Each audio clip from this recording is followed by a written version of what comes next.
Assalamualaikum warahmatullahi wabarakatuh. Alhamdulillah masih ada kesempatan lagi untuk berjumpa. Kali ini kita akan mengenal tentang bentuk aljabar. Sebelum kita mulai, jika bermanfaat tekan like, share, dan subscribe di bawah ini ya, agar kalian dapat mengikuti video-video terbaru dari kami. Anak-anak, sebelum kita mengenal bentuk aljabar, jika diketahui gambar kelompok bulat tenis berikut, bagaimana kalian menghitung banyaknya tiap kelompok? Ya, di sini untuk kelompok pertama, kita bisa dengan mudah menghitung atau mencacah bola tersebut sebanyak 1, 2. Kemudian untuk yang kelompok 2, ada 1, 2, 3, 4. Ada 4. Ketiga, kelompok 3, di sini ada 4. 4-nya ada berapa di sini? Ya, 4-nya ada 4. Sehingga kita bisa tulis 4 ditambah 4 ditambah 4 ditambah 4 hingga 4 kali. Nah, penjumlahan bilangan yang sama hingga berulang 4 kali itu bisa ditulis dengan 4 kali bilangan yang sama adalah 4 gitu ya. Kemudian bisa kita tulis perkalian berulang hingga 2 kali suatu bilangan, maka bisa kita tulis dalam bentuk pangkat, yaitu pangkat 2, karena perkalian berulangnya hingga 2 kali. Nah, sehingga kita peroleh bisa cara bermacam-macam ya, adalah 16. Selanjutnya untuk kelompok 4, di sini ada 4. Nah, untuk kelompok 4 ini kalau kita menghitung satu persatu mencacah, kita akan kesulitan. Maka dari itu dengan cara yang sama pada kelompok 3, di sini ada 4, kemudian ada 1, 2, 3, 4 lagi, kemudian 1, 2, 3, 4, 5. Nah, ada 5. Sehingga banyaknya bola tenis untuk kelompok 4 adalah 4 dikali 4 dikali 5, sama dengan 4 kuadrat kali 5, sama dengan 80. Di sini banyak hal yang perlu diperhatikan. Antara lain, 1 kali A, di sini kali menggunakan operasi ya, dapat ditulis dengan 1A, atau paling sederhananya adalah dapat ditulis dengan A saja. Kemudian 2 kali A menggunakan operasi dapat ditulis dengan tanpa operasi, yaitu 2A. Di sini adalah A tambah A. Kemudian negatif 2 kali A dapat ditulis dengan negatif 2A. Nah, di sini adalah hasil dari negatif A ditambah negatif A. Kemudian negatif 1 kali A dapat ditulis dengan negatif 1A. Lebih sederhana lagi atau paling sederhana adalah negatif A. Kemudian 2 kali 2, perkalian berulang 2 hingga 2 kali dapat ditulis dengan 2 pangkat 2. Kemudian 2 kali 2 kali 2 hingga berapa kali ini? 1, 2, 3, 4, 5 dapat ditulis dengan 2 pangkat 5. Nah, penulisan tersebut berlaku juga untuk sembarang bilangan bulat. A berlaku A pangkat 4 sama dengan A kali A, kali A kali A hingga berapa? Iya, hingga 4 kali. Kemudian untuk A pangkat 5 adalah perkalian berulang A hingga 5 kali. Nah, pada bilangan bulat, faktor dari 24 adalah, ya ini faktor ya, 1, 2, 3, 4, 6, 8, 12, 24. Faktor itu apa toh? Ya, faktor itu adalah yang bisa membagi habis bilangan tersebut. Nah, pada bentuk aljabar, faktor dari 2A adalah 1, 2A, 2A. Kemudian 3A pangkat 2 adalah faktornya 1, 3, A pangkat 2, 3A, dan 3A kuadrat. Baiklah, kita masuk pada pokok materi kita, yaitu bentuk aljabar. Di sini terdapat masalah. Di sebuah toko perlengkapan olahraga tersedia stok bola tenis seperti pada gambar. Bagaimana bentuk aljabar dan banyak stok bola yang tersedia? Di sini terdapat 6 biji. Dapat kita tulis 6. Kemudian terdapat pula pada kemasan berbentuk tabung terdiri atas 5 yang berukuran sama. Masing-masing berisi sebanyak X bola. Maka banyak bola di dalam tabung adalah 5X. Kemudian terdapat pula pada kemasan yang berbentuk balok dengan ukuran panjang dan lebarnya sama dengan tinggi tabung.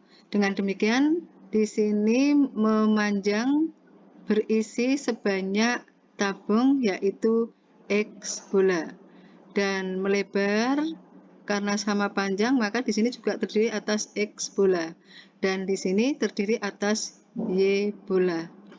Karena terdiri atas 3 balok dengan berukuran sama, maka banyak bola tenis pada kemasan balok adalah 3 kali X kali X kali Y. Atau dapat ditulis dengan 3X kuadrat Y. Dengan demikian dapat diperoleh bentuk aljabar dari banyak stok bola yang masih tersedia adalah 6X ditambah 5X ditambah 3X kuadrat Y. Sekarang, bagaimana cara kita mencari banyak stok bola yang masih tersedia? Dengan menggunakan bentuk aljabar di sini, jika diketahui nilai X sama dengan 4, Y sama dengan 2, maka diperoleh untuk X kita gantikan pada bentuk aljabar, demikian juga Y. Sehingga diperoleh 6 ditambah 5 kali 4, ini X adalah 4. Kemudian 3 kali 4 kuadrat, ini dikali 2. 2 adalah Y. Sehingga kita peroleh 6 ditambah 20, 20 ditambah di sini 4 kali 2, 4 kuadrat itu adalah 16, 16 kali 2, 32, 32 kali 3, 32 kali 3 adalah di sini 6, 96. 6 ditambah 20 ditambah 96 sama dengan 122.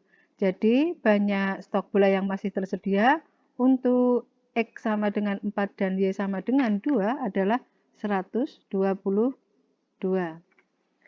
Nah, sekarang jika nilai X sama dengan 3 dan Y sama dengan 2, berapa banyak bola ya? Banyak stok bolanya? Kita gantikan juga pada bentuk aljabar. 6 ditambah 5 kali 3, di sini X ya, 5 kali X kali 3, 3 kali 3 kuadrat kali 2 ya, sehingga diperoleh di sini 6 ditambah 15 ditambah di sini 3 kuadrat ada 9, 9 kali 6 adalah 54. Sehingga diperoleh 6 ditambah 15 ditambah 54 sama dengan 75. Banyak stok bola yang masih tersedia ya, sehingga diperoleh 75.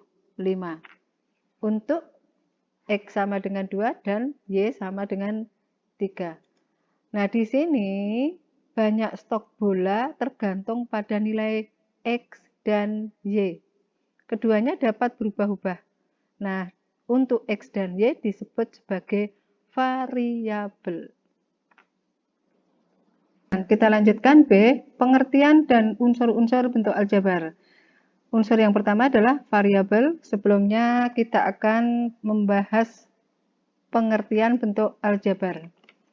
Bentuk aljabar adalah suatu bentuk matematika yang dalam penyajiannya memuat huruf-huruf untuk mewakili bilangan yang belum diketahui. Nah, huruf-huruf di sini disebut sebagai variabel atau peubah. Adalah simbol biasanya dengan menggunakan huruf kecil A, B, C hingga Z yang dapat diganti dengan sembarang nilai dari semesta pembicaraan. Di sini variabel itu masih bisa berubah-ubah. Jadi sifatnya tidak konstan atau tidak tetap, ya. Nah, untuk bentuk aljabar di sini yang merupakan variabel adalah X dan Y. Bukan X, Y ya, tetapi di sini X di sini adalah X yang sama, jadi kita bisa menyebutkannya adalah X dan Y. Kemudian yang kedua, suku. Suku adalah bagian dari bentuk aljabar yang dipisahkan dengan operasi dengan tanda operasi penjumlahan. Di sini untuk bentuk aljabar 6 plus 5x plus 3x kuadrat Y terdiri atas, kita lihat ya,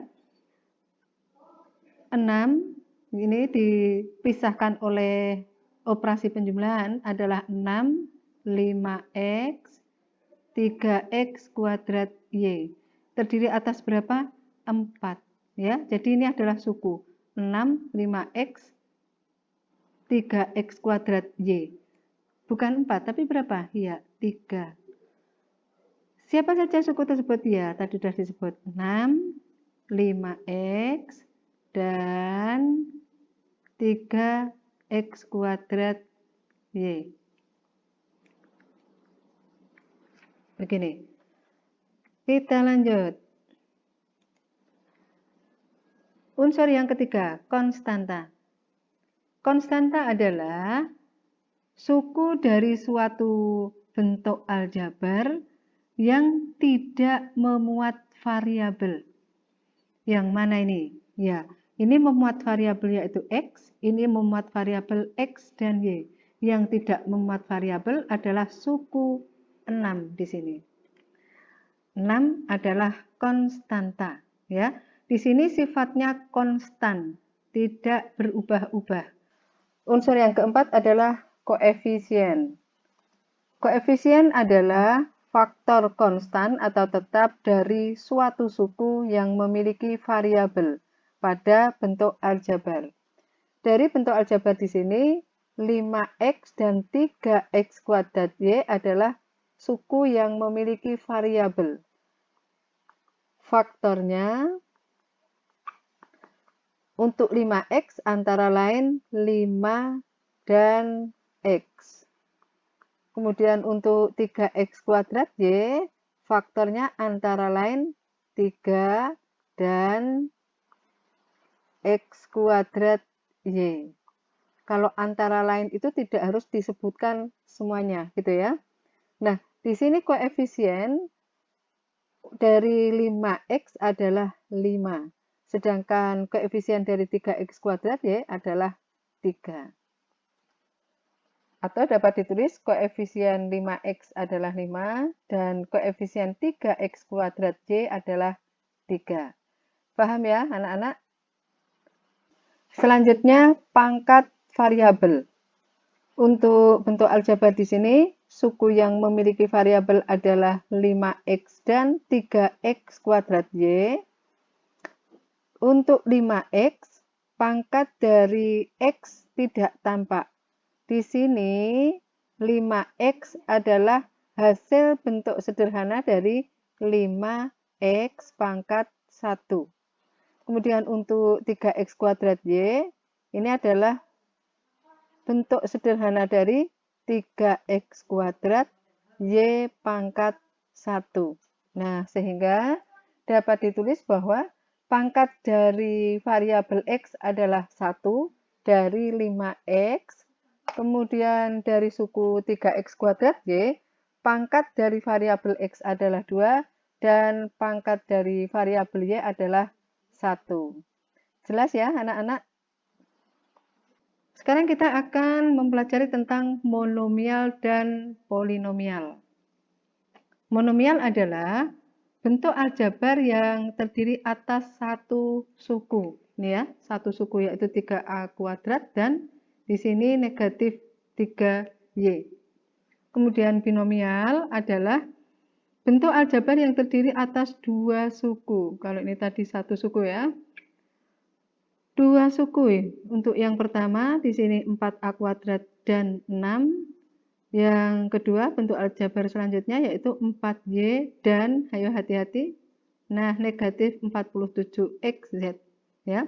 Karena ini bisa dibentuk dalam bentuk penjumlahan 4Y ditambah negatif 47XZ. Karena suku satu dengan yang lain dipisahkan dengan tanda operasi penjumlahan. Kita lanjut trinomial. Trinomial itu bentuk aljabar yang terdiri atas 3 suku. Dan selanjutnya di sini ada bentuk aljabar yang terdiri atas 4 suku. 1, 2, 3, 4. Ya. Nah, ya.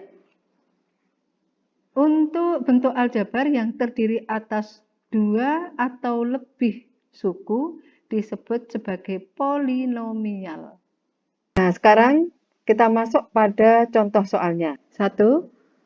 Suatu ketika Pak Ferry membeli 2 karung beras untuk kebutuhan hajatan di rumahnya. Setelah dibawa pulang, istri Pak Ferry merasa beras yang dibeli kurang. Kemudian Pak Ferry membeli lagi sebanyak 5 kilogram. Nyatakan bentuk aljabar dari beras yang dibeli Pak Ferry.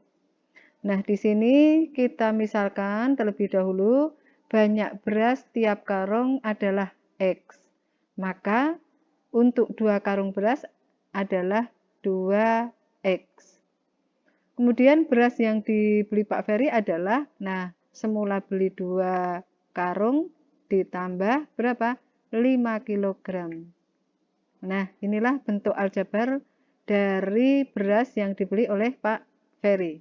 Kemudian contoh yang kedua, Pak Denny membeli 3 gelondong kain untuk keperluan menjahit baju seragam pesanan sekolah SMP Semangat 45.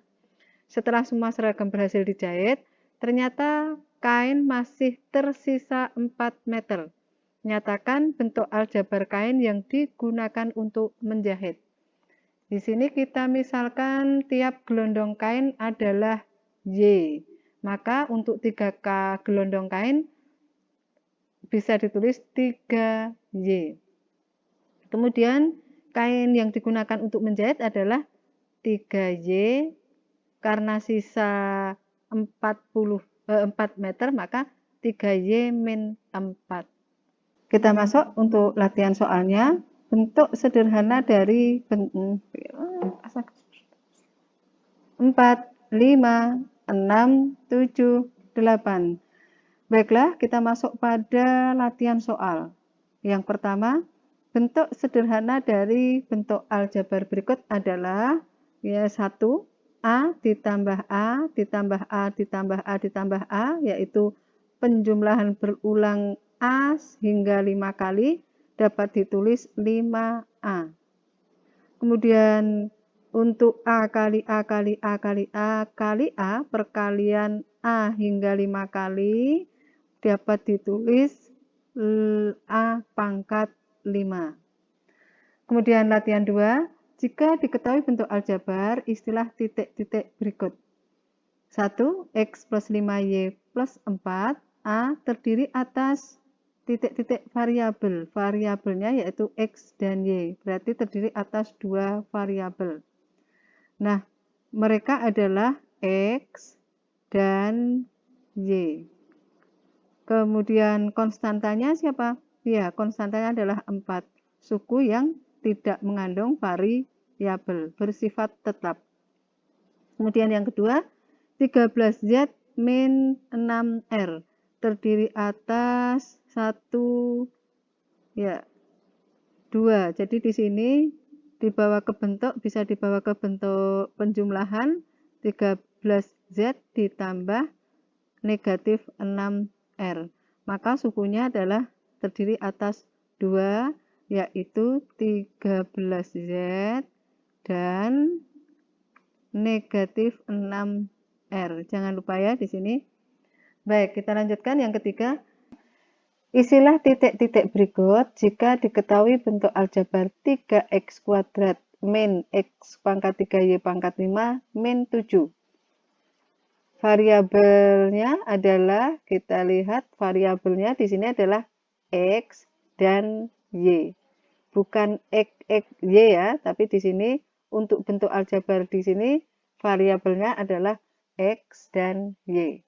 Kemudian suku-sukunya kita perhatikan, lebih amannya untuk menentukan suku karena suku adalah suku satu dengan yang lain dipisahkan dengan operasi penjumlahan, maka bentuk aljabar ini dapat diubah menjadi 3x kuadrat ditambah negatif x pangkat 3 y pangkat 5 ditambah negatif 7.